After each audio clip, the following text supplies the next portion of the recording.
பிதுரு சாபம் அப்படிங்கிறது நம்ம முன்னோருக்கு செய்யக்கூடிய கடமைகளை சரியா செய்யாததுனால வருது. இது யாரெல்லாம் செய்யாம இருக்கிற பொழுது வருது அப்படிங்கிறது முதல்ல தெரியணும். ஒரு பாட்டுல சிவகார்த்திகேயன் பாட்டுல சுக்கிரன் முன்னாடி வந்து நிப்பாருன்னு ஒரு பாட்டு கூட வரும் பாத்தீங்களா? உங்களுடைய தாய் மாமன் அம்மாவனுடைய வம்சாவழியில் வரக்கூடியவர், உங்க அப்பா வழியில வரக்கூடியவர், அவங்க வீட்டில இருந்து வரக்கூடியது அப்படின்னு மொத்தம் 7 கோத்திரக்காரர்கள் செய்கின்ற தப்பும் உங்களை சாரும். கல்யாணத்துக்கு முதல் நாள் வந்து சுப நாந்தின்னு ஒரு தெவசம் மாதிரியே ஒண்ணு செய்யணும். இது வந்து என்னன்னா அந்த முன்னோர்கள் வழிபாடு தான் அந்த நாந்தின்னு பேர். அதை செய்யறதுக்கான ஒரு நல்ல சிவாச்சாரியார்கள் இன்னைக்கு இருக்காங்களான்னு கேட்டாக்க இல்லை. அதுக்கு காரணம் வந்து அனைத்து ஜாதியினரும் அர்ச்சகராகலாம் அப்படிங்கிறதுல வந்துட்டாங்க.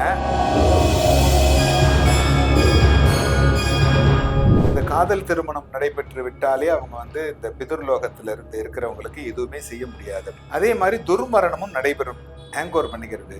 ஏன் அப்படின்னா இதுக்கு நிறைய கருட புராணத்துல நிறைய விஷயங்கள் சொல்லியிருக்கிறாங்க.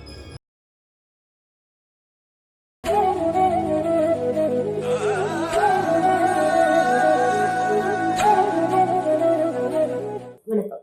ஒவ்வொரு தடவையுமே நம்ம சேனல்ல ஆன்மீகம் சார்ந்து நிறைய விஷயங்களை உங்களுக்காக கொடுத்துட்டு இருக்கோம்.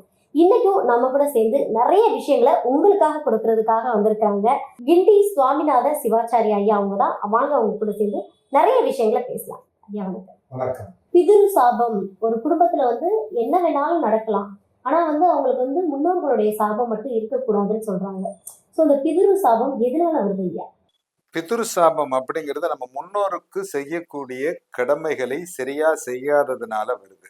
இது யாரெல்லாம் செய்யாம இருக்கிற பொழுது வருது அப்படிங்கிறது முதல்ல தெரியணும்.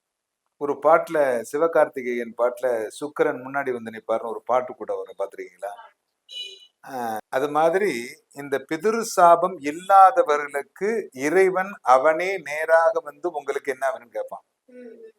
இது நிறைய பேர் புரிஞ்சுக்கிறது இல்லை. இந்த பிதுரு சாபம்னா நான் எங்க அப்பாவுக்கு திதி கொடுக்குறேன், எங்க அம்மாவுக்கு சரியா செய்யறேன், ஆனாலும் என்னுடைய குடும்பத்தில் கஷ்டங்கள் இருக்கு, பிதுரு சாபம் இருக்கு அப்படின்னு சொல்றாங்க. அப்படின்னா இது 7 கோத்திரக்காரங்கள் செய்கின்ற தப்பு உங்களை பாதிக்கும்.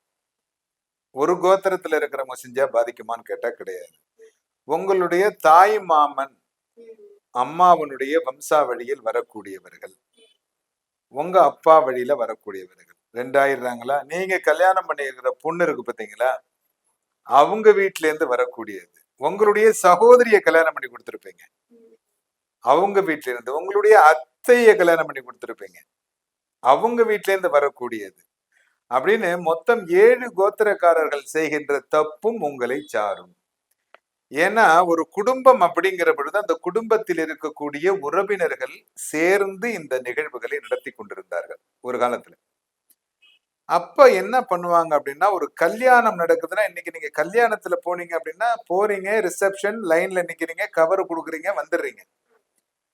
அது கல்யாணம்ன்றது வந்து அதுல விசாரணைங்கிறது அதுல கிடையாது.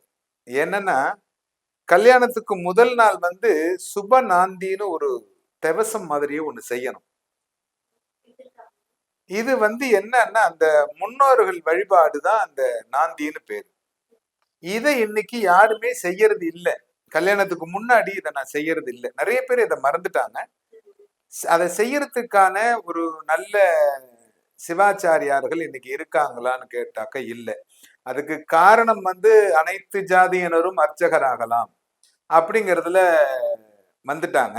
கோயில்ல பூஜை பண்றதுக்கு தான் எல்லாருக்கும் தெரியுதே தவிர இந்த முன்னோர் கடன்களை எப்படி கொடுக்கறது அப்படிங்கிறது நிறைய பேருக்கு தெரிய மாட்டேங்குது.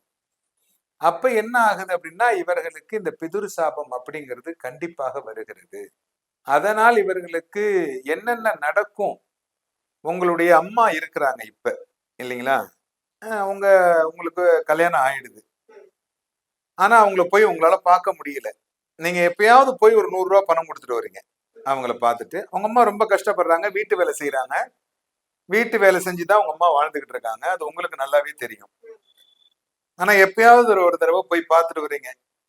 அப்ப அந்த அம்மா என்ன தெரியுமா சொல்லும், நல்ல இடத்துலதான் கல்யாணம் பண்ணி கொடுத்தேன், பாடா படுத்துறான் அந்த பையன். என் பொண்ணு ரொம்ப கஷ்டப்படுறா. இவ்வளவு கஷ்டத்துலயே என்னை வந்து பார்த்துட்டு போறா. 2 குழந்தைங்கள வேற வச்சிருக்கிறா. நல்லா தான் இருக்கிறா. இருந்தாலும் வெளியிலலாம் அனுப்ப மாட்டான் போல இருக்கு. என்ன பண்றது? என் பொண்ணு ரொம்ப கஷ்டப்படுறா. அப்படின்னு தான் சொல்லுவாங்க. உயிரோட இருக்கிற வரைக்கும். அதே இறந்துட்டாங்க அப்படின்னா, பிரேதம் அப்படின்ற ஒரு இடத்துக்கு போயிடுறீங்க. பொணம்னு சொல்றீங்க. அப்ப அந்த பேர் மறந்துருது. இறந்ததுக்கு அப்புறம் பிரேதம் அப்படின்றீங்க. இந்த இடைப்பட்ட நேரம் இருக்கு பாத்தீங்களா? ஒரு 24 ஹவர்ஸ் உங்க வீட்ல இருக்குது பாத்தீங்களா? அந்த பிரேதம். இந்த பிரேதத்தை யாரெல்லாம் வந்து பாக்குறாங்க அப்படின்னு சொல்லி அந்த ஆத்மா வெளில நின்னு பாத்துக்கிட்டே இருக்கும். யாரெல்லாம் வந்து பாக்குறாங்க, இவங்கள பத்தி என்னென்ன குறையெல்லாம் சொல்றாங்க அப்படின்னு பாத்துக்கிட்டே இருக்கும். அதுதான் பிரேத சாபம் அப்படிங்கிறது. இன்னைக்கு என்ன பண்றாங்க அப்படின்னா, இந்த பிரேத சாபம் வந்து நீங்க வந்து வெளிநாட்டுல வேலைக்கு போறாங்க. அமெரிக்கா, லண்டன் எல்லா இடத்துக்கும் வேலைக்கு போயிடுறாங்க. அம்மா இங்க இறந்துடுறாங்க. இறந்த உடனே ஏன்னா அம்மா வந்து திடீர்னு இறந்துட்டாங்க அப்படின்னு சொன்னாக்க அது நம்ம ஒண்ணும் பண்ண முடியாது. சுச்சுவேஷன். இறக்குற நிலைமையில இருக்கிறாங்க அப்படின்னா இவங்க வந்துடணும். இவங்க என்ன பண்றாங்க? அங்க இருந்துகிட்டு வரமாட்டேங்கிறாங்க. வீடியோவுல வந்து இவங்க கொல்லி போடுறேன் நானு. எல்லாமே வீடியோல செய்றேன். அவங்க இறந்த பூத உடலை வந்து நான் வீடியோல பாக்குறேன் அப்படின்னு சொல்லி அதை செய்றாங்க. இதெல்லாம் வந்து தவறான செயல். ஏன்னா நீங்க உங்களை பெற்றெடுப்பதற்காக உங்களுடைய அன்னை எவ்வளவு தூரம் கஷ்டப்பட்டிருப்பாள், எவ்வளவு தியாகம் பண்ணியிருப்பாங்க. அதாவது வயித்துல இருக்கிற பொழுது இது நீங்க காசிக்கு போனீங்கன்னா 96 பிண்டம் கொடுக்க சொல்லுவாங்க ஒரு அம்மாவுக்கு. சிரார்த்தம் அப்படின்னு சொல்லி 96 பிண்டம் கொடுக்க சொல்லுவாங்க. வயித்துல எட்டி உதச்சதுக்கு ஒரு பிண்டம் கொடுக்க சொல்லுவாங்க. முளைப்பால் குடிக்கிற பொழுது நான் கடிச்சிருப்பேன் பாத்தீங்களா? அந்த குழந்தை வயசுல ஒண்ணுமே தெரியாது. அது வலிச்சிருக்கும்ல உனக்கு. அதுக்காக ஒரு பிண்டம் கூட பிடிப்பான். ஏன்னா அந்த தாய் தந்தை அப்படிங்கிறவங்களை வந்து அவங்க நிறைய சிரமப்பட்டு தான் உங்களை வளர்த்து ஆளாக்குறாங்க. ஆனா அவங்க இறந்ததுக்கு பிறகு அவங்க என்ன சொல்றாங்க? இவ்வளவு சிரமப்பட்டு நான் உங்களை வளர்த்து ஆளாக்கி வச்சுட்டு போனேனே, எனக்கு ஏன் உன்னால கர்மா செய்ய முடியல? எனக்கு நீ செஞ்சுதான் ஆகணும். ஏன்னா உயிரோட இருக்கிற பொழுது என் பொண்ணு கஷ்டப்படுறான்னு சொன்ன அதே தாய் இறந்த பிறகு கண்டிப்பாக என்னுடைய கர்மாவை நீ செய்துதான் ஆக வேண்டும். ஏன்னா அவங்க இந்த உலகத்தை விட்டு பிதுர்லோகத்துக்கு போயிடுறாங்க. இந்த பிதுர்லோகத்துல வந்து நீங்க கொடுக்கிற அந்த ஜலம் தண்ணீர் இருக்கு பாத்தீங்களா? எள்ளும் தண்ணியும் நீங்க கொடுக்கிற தானம் இருக்கு பாத்தீங்களா? அரிசி பருப்பெல்லாம் இதெல்லாம் அவங்களுக்கு மாற்று பொருளாக அங்க போய் கிடைக்கும். அப்ப கிடைக்கிற பொழுது அவங்களுக்கு அந்த சந்தோஷம் அடைவார்கள். தர்ப்பயாமி அப்படின்னா சந்தோஷம் அடையுதல் அப்படின்னு பேர். நீங்க சமஸ்கிருதத்துல என்னமோ ஐயர் சொல்லிட்டு இருக்கிறாரு, அதை பத்தி எனக்கு எதுவும் தெரியல அப்படின்னு நினைக்கிறீங்களே தவிர சமஸ்கிருதத்துல என்ன சொல்றாங்க அப்படின்னா பிதிர் பிதாமக பிரபிதாமகானாம். அம்மா, அப்பா, தாத்தா, கொள்ளு தாத்தா, இவங்க 3 பேரையும் கூப்பிடுறீங்க பறிக்கிற பொழுது. ஒரு இலையில வந்து சாப்பாடு இல்லையோ இல்ல அரிசியோ வச்சு அவங்களை கூப்பிடுற போது இவங்க 3 பேரையும் சேர்த்துதான் கூப்பிடுறீங்க. அப்ப அவங்க என்ன பண்ணுவாங்க அப்படின்னா சந்தோஷம் அடையுதல். அவங்க சந்தோஷம் அடைவாங்க. ஏன்னா பிதுர்லோகத்துல இருக்கக்கூடிய ஆன்மாங்கிறது வேற, பூலோகத்துல இருக்கிற ஆன்மாங்கிறது, உயிரோட இருக்கிற ஆன்மாங்கிறது வேற. அந்த ஆன்மாவுக்கு நீங்க கொடுக்கிற தண்ணி தான் முக்கியம். எள்ளும் தண்ணியும் வாங்கி அவங்க சாப்பிட்டாதான் அதன் மூலம் கிடைக்கக்கூடிய பொருள் தான் அவங்களுக்கு முக்கியம். ஏன்னா அதுதான் அவங்களுக்கு சாப்பாடே. அதனால அவங்க சாபம் கொடுக்குறாங்க. உங்களுடைய பெற்றோர்கள் தான். ஆனா பிதுர்லோகத்துக்குன்னு போயிட்டாங்கனாக்க அவங்க பிதுராக காட்சி அளிக்கிறார்கள். அவங்களுக்கு அங்க பேரெல்லாம் நீங்க சொல்லணும்ன்ற அவசியம் இல்லை. நிறைய பேர் பேரு சொல்லிதான் தர்ப்பணம் பண்ணணும். அப்பான்னு சொல்லிட்டாலே உங்க அப்பா யாரோ அவங்களுக்கு போய் சேர்ந்துரும். நீங்க தர்ப்பணம் கொடுக்குறீங்க, மாத்திரு அப்படின்னு சொல்லிட்டாலே உங்களுக்கு அம்மா யாரோ அவங்களுக்கு போய் சேர்ந்துரும். ஓகே. இப்போ வந்து ஒரு குடும்பத்துல உள்ள சாபம் வந்துருச்சு நீங்க சொன்ன மாதிரி. யாரோ ஜாதகம் பார்க்குறாங்க. தொடர்ந்து ஒரு வீட்ல கெட்டதா நடந்துட்டு இருக்கு. ஏன் அப்படின்னு ஜாதகத்த தான் முதல்ல பார்ப்பாங்க. பிதிரு சாபம் இருக்கு அப்படின்னு சொல்லிட்டா, அந்த வீட்ல அவங்க என்னென்ன மாதிரியான பிரச்சனைகள் எல்லாம் சந்திக்கக்கூடும்யா? அடிக்கடி இந்த துர்மரணம் இதுதான் மெயின். துர்மரணத்துக்கு அடிகோல் இடுவார்கள். நான் செத்துடுறேன் அப்படின்ற வார்த்தை அடிக்கடி பயன்படுத்துவாங்க. இது ஃபர்ஸ்ட். அதே மாதிரி துர்மரணமும் நடைபெறும். ஹேங் ஓவர் பண்ணிக்கிறது, ஆக்சிடென்ட்ல இறக்கிறது, இது நடைபெறும். இது இதுக்கு முன்னாடி என்ன ஆகும் அப்படின்னா இந்த காதல் திருமணம் நடைபெற்று விட்டாலே அவங்க வந்து இந்த பிதுர்லோகத்துல இருந்து இருக்கிறவங்களுக்கு எதுவுமே செய்ய முடியாது அப்படின்றாங்க. ஏன் அப்படின்னா இதுக்கு நிறைய கருட புராணத்துல நிறைய விஷயங்கள் சொல்லியிருக்கிறாங்க. புராணம் இருக்கு.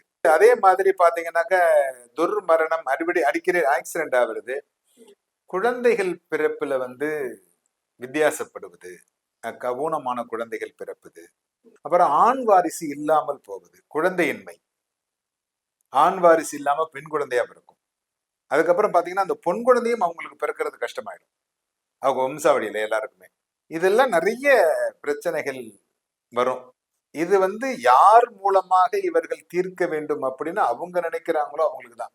ஒரு புதையல் புதைச்சு வைக்கிறாங்கன்னு வச்சுங்களேன், 11 தலைமுறைக்கு பிறகு என் வம்சாவளியில் வரக்கூடிய இந்த பெயர் உடையவன் தான் இந்த புதை எடுக்க வேண்டும் அப்படின்னு அவன் வந்து சங்கல்பம் பண்ணி வச்சுட்டு போயிட்டான்னு அவன் தான் எடுக்க முடியும். இடையில யார் கைக்கும் கிடைக்காது. இது கிழமையில் இந்த ஊரில் நான் இதை செய்கிறேன் அப்படிங்கிறது தான் சங்கல்பம். அந்த சங்கல்பம் செய்து ஒரு விஷயத்தை செய்துட்டாங்க அப்படின்னா அதுதான் நடக்கும். ஓகே. இப்போ வந்து அவங்களுக்கு வந்து சாபம் இருக்கு. தொடர்ந்து பிரச்சனைகளா வந்துட்டே இருக்குது. இவங்க வந்து இப்போ அந்த சாபத்துல இருந்து வெளியில வரணும் அப்படின்னா என்ன பண்ணணும் ஐயா? இது தமிழ்நாடு டைப்ல பண்றது அப்படின்னாக்க தமிழ் முறை பிரகாரம். ஏன்னா இன்னைக்கு வந்து தெலுங்கு சம்பிரதாயம் சென்னையில பாத்தீங்கன்னா நிறைய அது அதனுடைய தாக்கம் நிறைய வந்துருச்சு. ஏன்னா அவங்க சந்திரனை மெயினா கொண்டு வந்து பூஜை பண்ணுவாங்க. ராத்திரி 1 மணிக்கு திருமணம் பண்ணுவாங்க. நம்ம தமிழ்ல வந்து பகல்ல தான் திருமணம், இரவு நேர திருமணம் நம்ம தமிழ்ல கிடையாது. நம்ம எல்லாமே சூரியனை பேஸ் பண்ணுவோம். இந்த சந்திரமானம் உள்ளார வந்ததுனாலதான் இந்த குழப்பங்கள் தான் அதிகமா வருது. லக்னத்தை வச்சு யாரும் இப்ப ஜோசியம் சொல்றது இல்லை, ராசியை வச்சு ஜோசியம் சொல்லிக்கிட்டு இருக்காங்க. அதனால நிறைய குழப்பங்கள் வருது. இதுக்கு என்ன பரிகாரம் அப்படின்னு சொன்னீங்கன்னா, ராமேஸ்வரத்துல போய் முதல்ல ராமர் வந்து அவருடைய பிதிரு சாபம் தீர்றதுக்காக, ஏன்னா அவர் அப்பாவுக்கு கொல்லி போடல, வனவாசம் போயிடுறாரு. திரும்பி ரிட்டர்ன் வரும் பொழுது நீ வந்து திலகோமம் பண்ணாதான் இந்த விஷயத்தை செய்யலாம் அப்படின்னு சொன்ன உடனே ராமேஸ்வரத்துல முதலாக ராமன் திலோகோமம் செய்கிறார். அவர் தான் அங்க திலோகோமம் பண்ணாரு. இந்த திலோகோமம் பண்றதுக்குன்னு ஒரு சில ப்ரொசீஜர்லாம் இருக்கு. அந்த ப்ரொசீஜர் பிரகாரம் அவர்கள் திலோகோமம் செய்தார்களே ஆனால், ஏன்னா இப்ப என்ன கூட நிறைய பேர் கூப்பிடுவாங்க, நான் என்ன அவசியம் வாங்க, நீங்க வந்து உங்களுடைய முன்னிலையில நடத்தி கொடுங்க அது அப்படிம்பாங்க. நாங்க போய் செஞ்சுதான் கொடுத்துக்கிட்டு இருக்கோம். அந்த மாதிரி வந்து அதை கரெக்டா ப்ராப்பரா பண்ணாங்க, 2 நாட்கள் அது பூஜை பண்ணாங்க அப்படின்னா இதுல இருந்து விடுபடலாம். ஆனால் இதை முடிச்சுட்டு அதுக்கப்புறம் என்ன பண்ணணும் அப்படின்னா, அவங்க வருடம் அவங்க அப்பா அம்மாவுக்கு கொடுக்கிற திதியை கரெக்டா கொடுத்துக்கிட்டே இருக்கணும். மாலையபட்சம் அப்படின்னு சொல்லக்கூடிய இந்த புரட்டாசி மாசம் வரக்கூடிய மாலையபட்சம், இந்த அமாவாசை வரைக்கும் 16 தினங்கள் வந்து பாஸ்டிங் இருக்கணும். புரட்டாசி மாசம் விரதம் இருக்கிறோம், பெருமாளுக்கு அப்படின்னு சொல்லிக்கிட்டு இருக்காங்க எல்லாரும். அது முன்னோருக்கான கடன். இது பெருமாள் வந்து புரட்டாசி மாசம் விரதம் இருந்தாலும் இல்லைனாலும் அவர் வந்து வீட்டுல வந்து லட்டு கொடுக்க மாட்டேன்னு சொல்ல மாட்டார். ஆனால் முன்னோருக்கான கடன். ஏன்னா புரட்டாசி மாசம் இந்த மாலைய பட்சத்தில் மேல் லோகத்தில் இருக்கிற அனைத்து பிதர்களுமே உங்களுடைய முன்னோர்கள் எல்லாருமே கீழே வந்துடுறாங்க. இதுக்கு மகாபாரதத்துல ஒரு சான்றும் இருக்கு. பிதிரு சாபம் அப்படின்றது ஒரு வீட்டுல இருக்கக்கூடாது அப்படின்றது வந்து கண்டிப்பா மக்கள் உணர்வாங்கன்னு நினைக்கிறேன். நிறைய தகவல்களை மக்களுக்காக கொடுத்ததுக்கு ரொம்ப நன்றி. நன்றி.